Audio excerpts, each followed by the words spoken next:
What joy sustained him through the cross? The joy of sitting in the glory of his Father, surrounded by many sons and daughters, worshiping the King of glory. That's what sustained him, which is why the sufferings of Jesus magnify the glory of God. So how did Christ endure the cross? In this episode of Light and Truth, John Piper examines Hebrews 2 verse 10 to reveal the joy and glory that sustained Jesus in his suffering. This sermon was originally delivered at Bethlehem Baptist Church on June 2nd, 1996. The book of Hebrews is one extended effort not to neglect the greatness of salvation. It is one long meditation on the magnificence of Jesus Christ and what He has wrought through His death and resurrection for you and me. So if you want to know how do you not neglect your great salvation, let the book of Hebrews model for you how not to neglect your great salvation. That's what he's doing here. Look at verse 10 again. Connect it now with verse 9.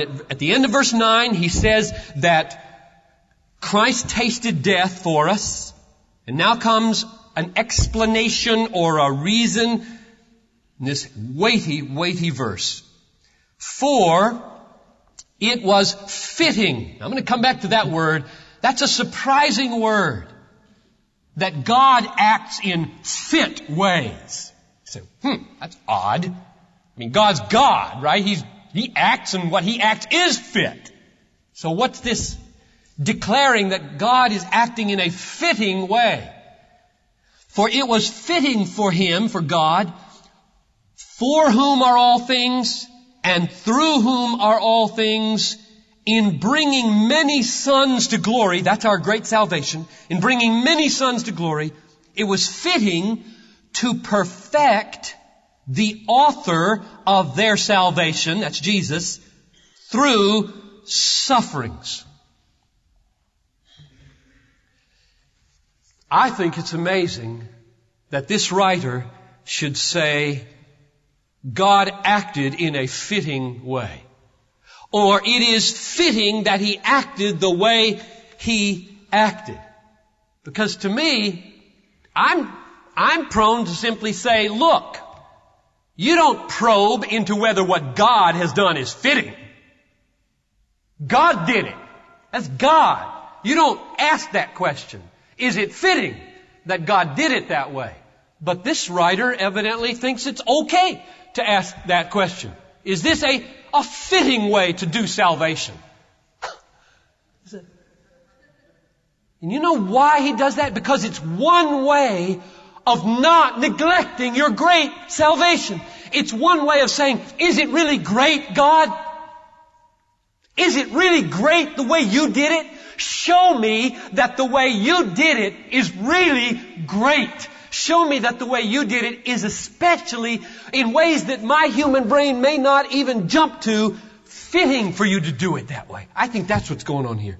The fittingness that he's talking about at the beginning of verse 10 is a way of saying, here's how not to neglect the greatness of your salvation. Here's how to get in and start asking the questions, why did He do it this way? It's okay to ask God, why did you do it this way?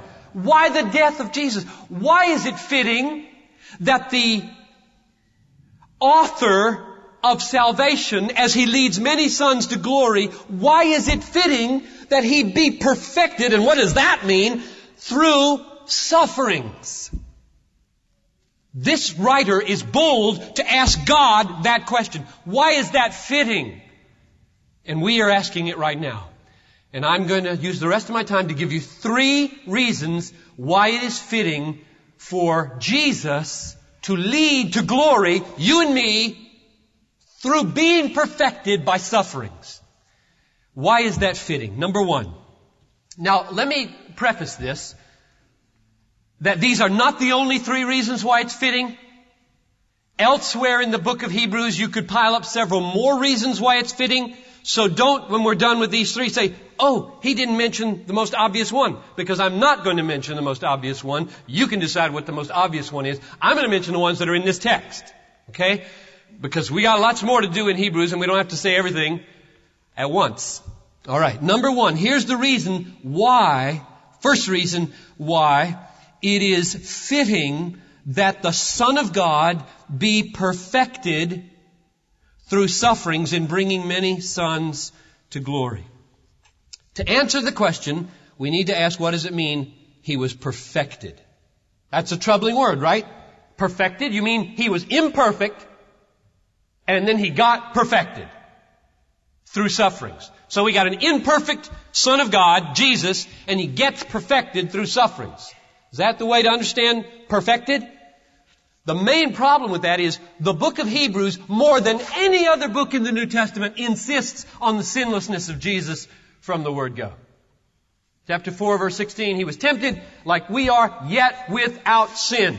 Chapter 9, verse 14, he presented himself as a lamb without blemish. Chapter 7, verse 24, he was offered up to God as one who was separated from sinners. So 3 times at least, that's more than any other book in the New Testament, Jesus is declared to be sinless, perfect. So what does it mean that he was perfected through sufferings? And the answer is given in chapter 5. You want to turn there with me? You can. Chapter 5, verses 8 and 9.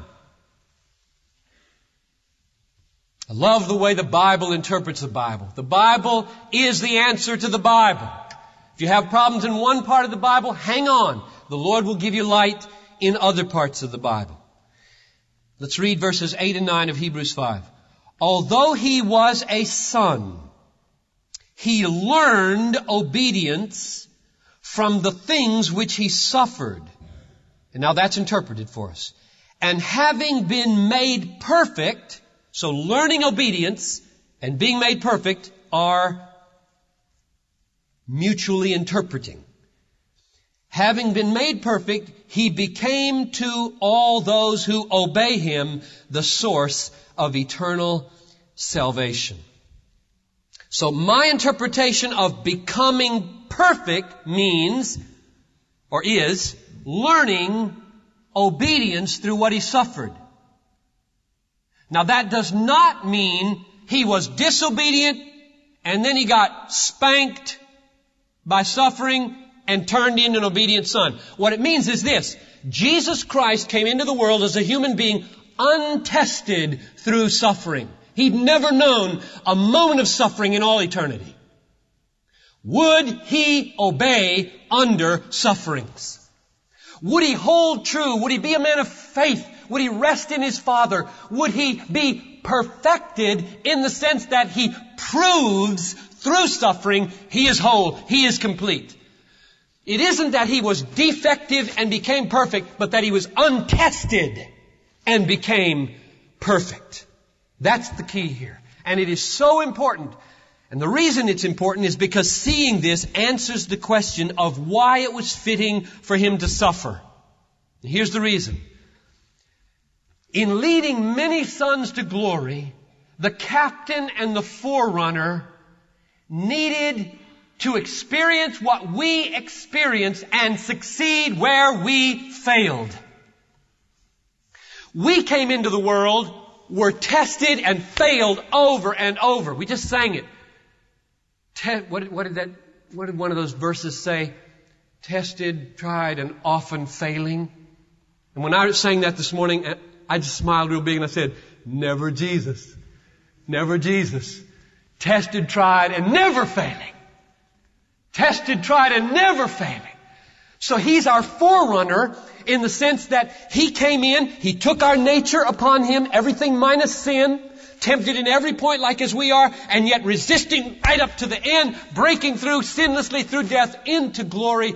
And it was so fitting then that one like that would lead us to glory, that he would take on our sufferings, that he would be tested and tried like we are and never fail, so that now we in him will join him in glory. So the first reason for why it's so fitting that our captain, our forerunner, is perfected through sufferings is that he needed to succeed at what we failed at, namely obedience through trial.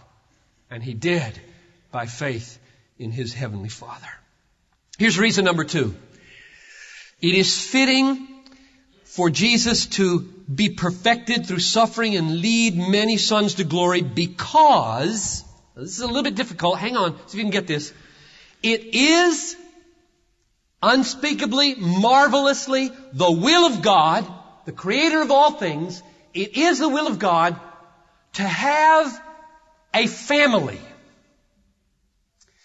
in which the brothers and sisters, the children, are so united, so empathetically united, so sympathetically united, so deeply, personally, lovingly united that the unity would be jeopardized if only one did not experience the suffering that every other one experienced.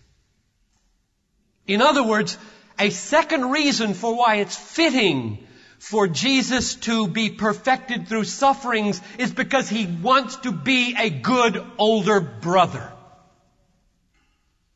Now, where do I get that from this text? I get it from the connection between verses 10 and 11. Verse 10 says that it's fitting for God to bring many of us to glory through sufferings, many sons, family members, siblings, to glory through the sufferings of his Son with a capital S. So he got little sons and daughters and one big older son. Now, look at verse 11 and the reason, the support that's given for that statement. For both he who sanctifies, that's Jesus, and those who are sanctified, the brothers and sisters that he's leading to glory, are all from one. Now you see Father, at least if you have the NASB, is in italics. If you got NIV, it's not in italics. It's not in the original. It just says from one. Might mean Father. Might mean one human nature. The point is, there is a profound unity between the sanctifier Jesus and the sanctified us. And that unity is given as the ground for why it's fitting for the Son to be perfected through sufferings. That's the link between 10 and 11. And then it supports it by simply quoting Psalm 22 where Jesus cries out and says, I will proclaim thy name, O God, to my brethren. So when this writer read that, and he knew that Jesus had quoted Psalm 22 to apply to himself, when he read it, he just soared and said, I'm his brother. I'm his brother. I mean, he just couldn't get over it that in coming into humanity and leading many sons with a little s to glory, he was aligning himself in a family and he was creating a family. And evidently, it is fitting that the older brother not get off scot-free. What kind of fellowship is that? Big brother, come on now, come on little brother, say, yeah, but you never. And he says, oh yes, I did. You don't ever have to have that breach in the fellowship between the big older brother, son with a capital S, and all of us sons and daughters down here with little s, little d, saying, yeah, but he never knew what it was to suffer like we had to suffer, so what kind of fellowship can we have? There's something fitting in the mind of our God. Let this minister to you right now about the nature of God. The nature of God, that God, the maker of all things and the sustainer of the universe regards it as fitting that you have an older brother who can empathize with every weakness. There's something that tells you about God. That's reason number 2, that is fitting. Last one, number 3. It is fitting that Jesus be perfected through sufferings in leading many sons to glory. It's fitting Because the sufferings of Jesus magnify the worth of God more than anything else. Now, that sounds like it comes out of John Piper's theology rather than out of the text, which is something I'm very afraid of doing. And so I want to show you and see whether you see what I see in this text. Look at verse 10 very carefully. For it was fitting for Him, that's God the Father, for whom are all things. Now just stop right there and let that hit you. The fittingness of the sufferings of the Son of God flows from God being a kind of God for whom are all things. Let me say that again. This is very important. What makes the suffering of the Son of God fitting as He leads many sons to glory is that the God who is designing that is the kind of God for whom are all things. What's that mean? For whom are all things? It means, don't let me read anything in here now. You tell me. It means everything exists. You exist, I exist, salvation exists, Jesus exists to call attention to God. To call attention to the glory of God. Not to improve upon God. I don't improve upon God. My salvation doesn't improve upon God. It gets attention for the unimprovability of God. Everything is for God. So, God, pondering how to save the human race, says, it will be fitting if I save them in a way that is for me. That's what's in that phrase. For whom are all things. Now, get this. When Jesus suffered, evidently, it showed the glory of God. Why? If you read the rest of the book of Hebrews, I love this book. I can almost cry over this book because as you read the rest of the book of Hebrews, what you find is that at the horizontal level, what enables you to glorify God is by suffering with the confidence that glory is coming. You see it over and over again in the book of Hebrews. Chapter 10, verse 32. They suffered and rejoiced over the plundering of their property because they looked to the reward of the glory.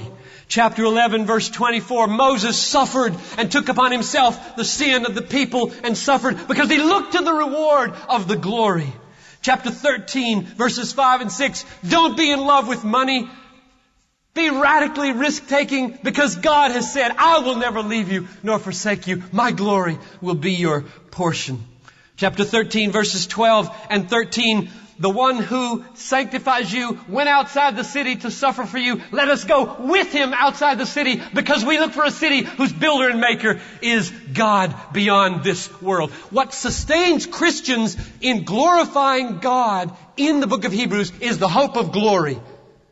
So when you get to chapter 12, and Jesus says, or it says about Jesus, He endured the cross, despising the shame, which is like He's not ashamed to call us brethren here, despising the shame, for the joy that was set before Him, He sat down at the right hand of the Majesty on high.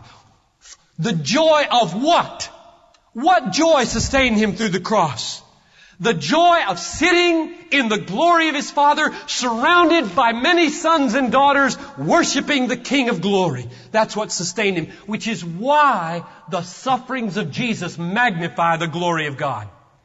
The reason the sufferings of Jesus magnify the glory of God and show that everything is for the glory of God is because what sustained Jesus through suffering was the worth of the glory He was aiming for and bringing people to. Which is the end of my sermon now. Here we are. The most precious, the most glorious, the most wonderful thing about our great salvation, and the reason we should not neglect it, is because our salvation is salvation for the glory of our great God.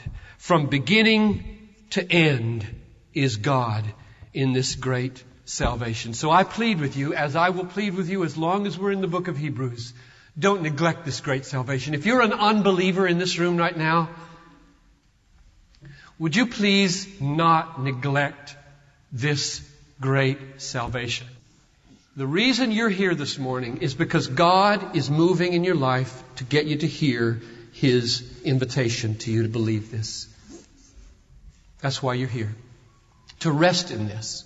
And I invite you to receive it, to believe it, to trust Jesus Christ, to embrace Him as Savior and Lord.